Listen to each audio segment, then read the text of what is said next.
by putting, two nice globs or one nice glob of each one on there, you have a better visual and you have more room for error. Just mix that up good. You'll see the two parts kind of become one creamy mixture. You can do it on a paper plate, piece of cardboard, you name it. Here I'm just using the back end of a cup because it'll keep all my epoxy in one spot as opposed to spreading it across like a piece of cardboard.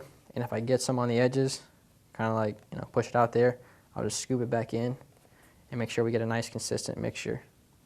And make sure all the epoxy gets mixed. And again, this rod bond it'll take about 12 hours to fully set up and cure. So it's best to do this the night before you want to build your rod. You don't want your grip spinning around on you while you're wrapping your guides. Okay, now we've got it mixed up. I'm just going to go ahead and take a nice amount. I'm going to go ahead and just push it in there. I want to make sure it gets in the grooves of the tape and all the way down onto the blank, as well as over the top of the tape. You want every opportunity for that glue to go to work.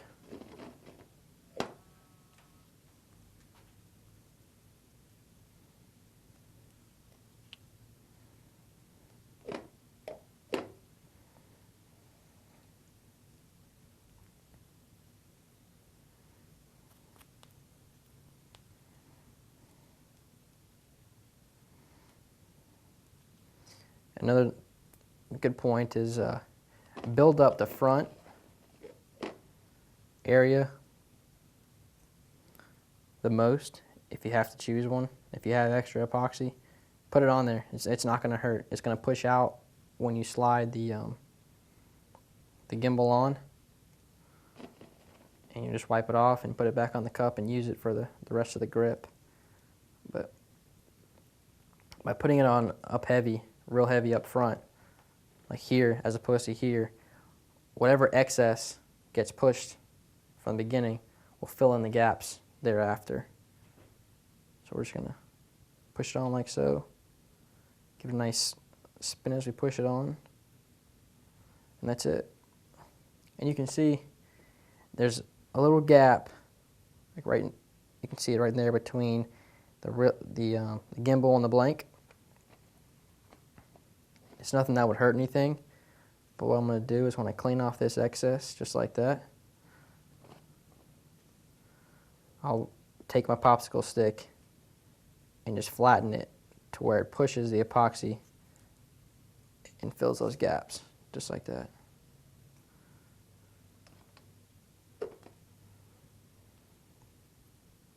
Now we'll come back later, once we're done putting the rest of the grip together, and we'll make sure our gimbal is straight. It has to be aligned with, again, the spine of the blank and the reel seat.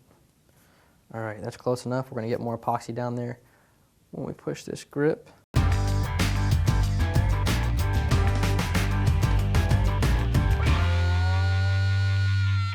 So again, here's where I marked with my China marker where I need to start my epoxy.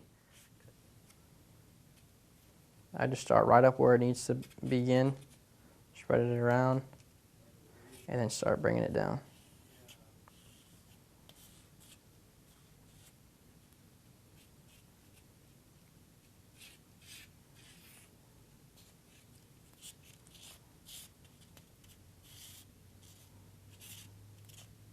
And again, don't worry about having too much up there. It's not going to hurt. It's just going to push down and fill any gaps you may have below.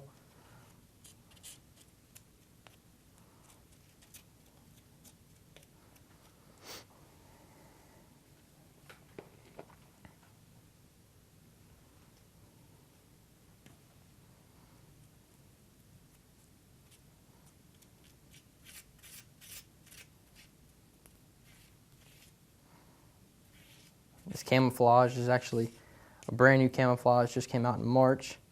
It's Timber's Edge, a real great guy. Designed the the pattern, and I'm amazed at the detail, which is why we're putting on some of our blanks and our rods.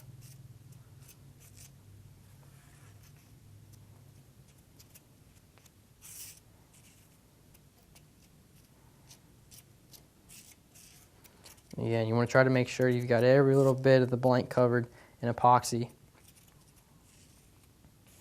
because it's got a good little push. It's going to have to make it pretty far. And any little dry spot will cause it to hang up and make the push a little harder. All right, double check. We've got our epoxy all the way around and all the way down. Now what we're going to do is try to clean your hand up a little bit. Yeah, you can get epoxy on here and wipe it off, but again, the cleaner you are from the beginning, the easier it is in the end. And we're just going to slowly slide our blank through the grip, just like so. Remember, we had a pretty good ways to go, and like I'm barely pushing right now, and we've already made it more than halfway there. But now, it's getting pretty tough. And all I'm doing is pushing from the top. I'm not pushing from the bottom or the middle. If you do that, you tend to pull, and what you'll do is you'll pull the grip tight. And by pulling the grip tight, you're doing just that. You're tightening it on the blank. We don't want that to happen. We've still got a foot to go. So we're going to push just from the top. If you push from the top, the rest of it kind of compresses, and it'll mushroom out and slide the rest of the way down.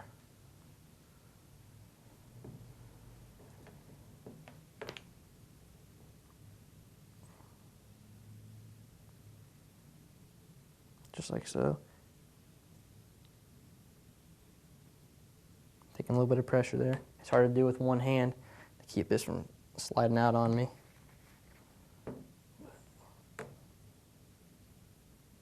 All right. And once we get down there like that, I can take the bottom of the grip, twist it, and pull it down.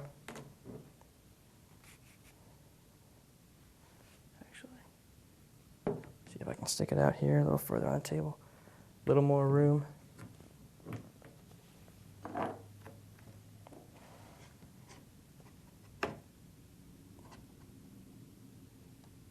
Get down there. There we go. Let that epoxy mushroom out all the way around. Again, it wipes off pretty easy. But we know, I mean, that's a sure sign. We've got a solid bond between our blank and our grip. Much less the fact that the grip was so much tighter than the blank. That alone would keep it snug, but that epoxy is really going to seal the deal.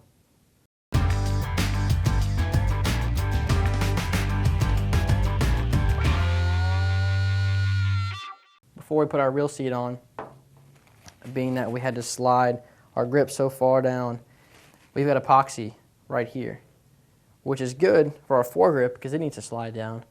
But ultimately, we got to put our reel seat on first, and we can't put our tape on here with our epoxy in between it. So what I do, you can just take a paper towel and dab it on a bottle of rubbing alcohol.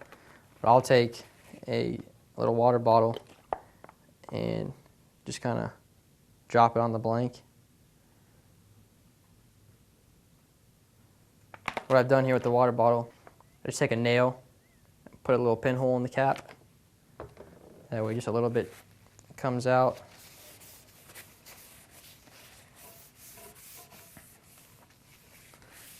Just, sometimes just putting alcohol on the paper towel isn't enough. You get more epoxy than anything when you start wiping it. But by squirting that rubbing alcohol right on the blank, it just goes to town. That rubbing alcohol eats up that epoxy as long as the epoxy hasn't had time to cure.